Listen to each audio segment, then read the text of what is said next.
कन्हैया एक एक करके प्रणाम करता हूँ और कहाँ तक एक एक करके आशीर्वाद दूंगा तो एक सप्ताह निकल जाएगा। एक काम कर कन्हैया, क्या बात है, सबकी तरह से तू आकर के मेरे डोग मेले में सबके लिए तेरे लिए आशीर्वाद दे दूंगा तो सबके पाती आ जाएगा, आशीर्वाद मिल जाएगा सबको।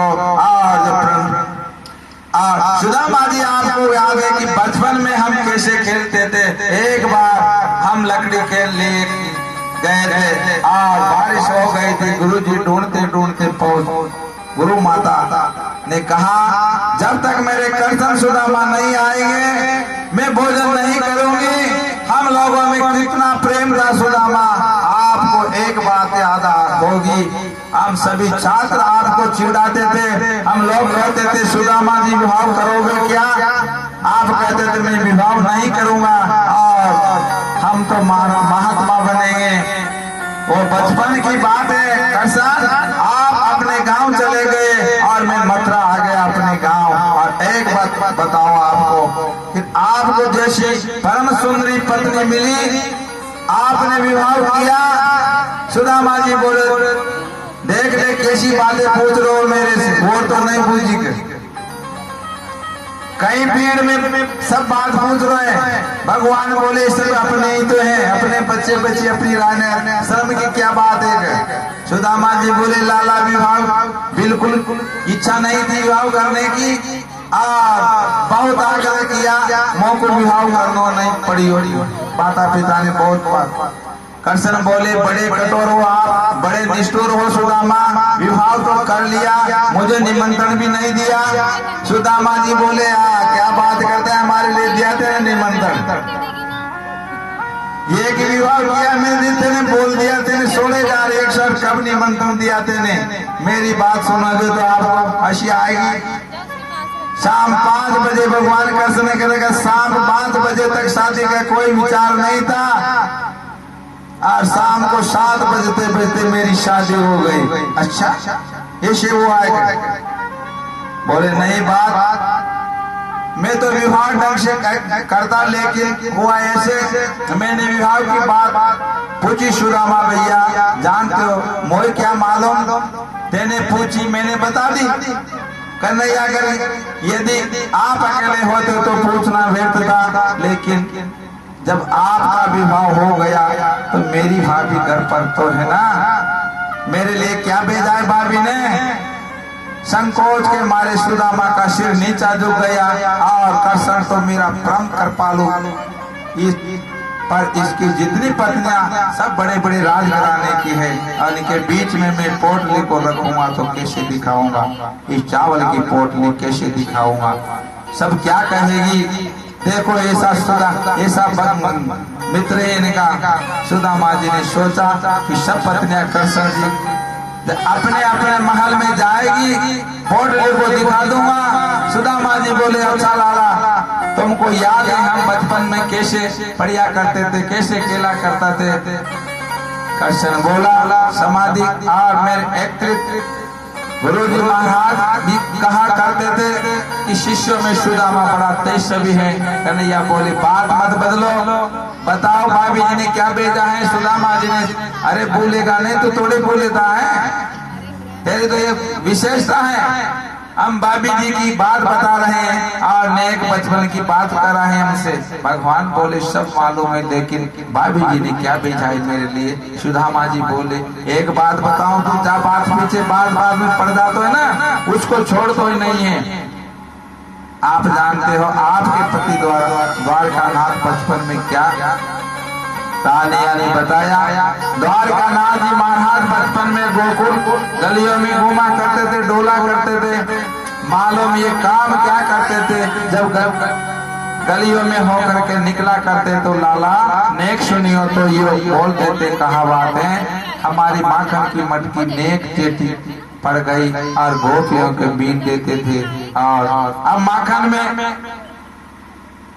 के लोग में दिन भर द्वारकाधीश चीटियां बीनता रहता था, बाल गोपाल। और भगवान हंस पड़े, बचपन में क्या था किसे मालूम किसे पता।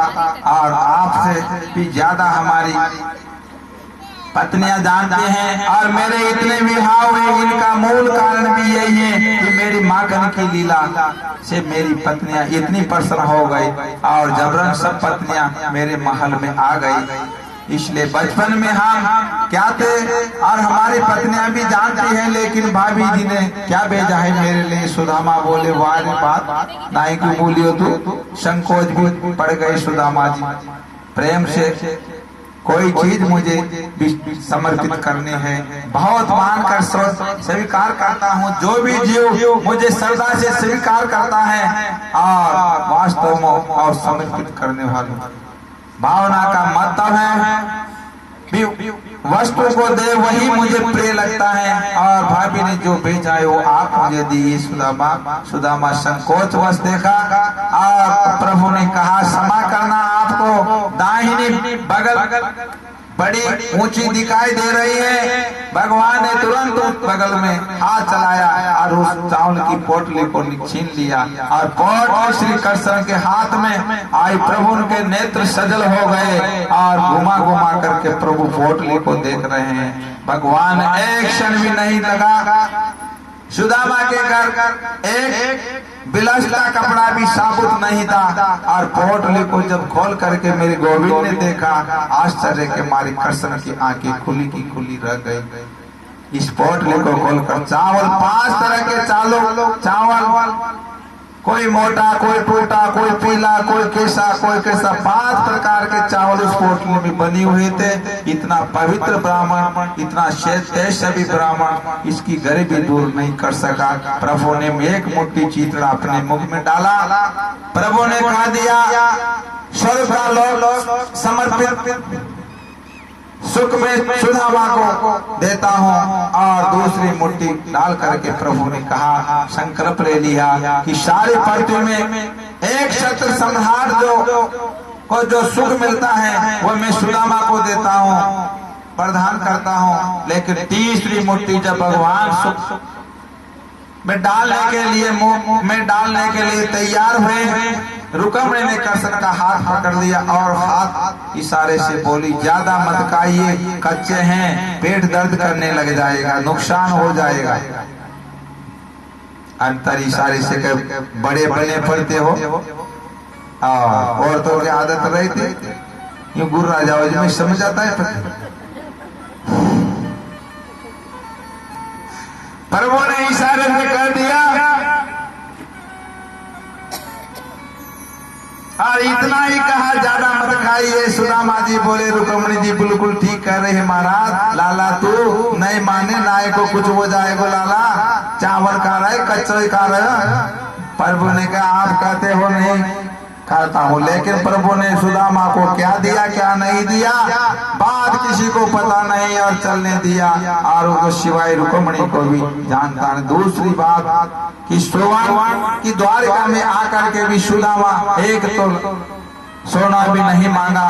और भागवत में ऐसा वर्णन कहा नहीं, कहा गया है कि इतनी सी भी वस्तु कृष्ण ने से मांगी सुदामा ने। और यदि कृष्ण सुदामा को दे तो सुदामा लेता नहीं। जीवन का त्याग दूसरा आश्चर्य है। भागवत में स्पष्ट लिखा है कि सोने की द्वारिका में आने के बाद भी सुदामा एक रात्रि से ज्यादा नहीं रुका। और अपन सुख देता अपन महीनों 15 दिन तो हवाई को ठीक है। जैसे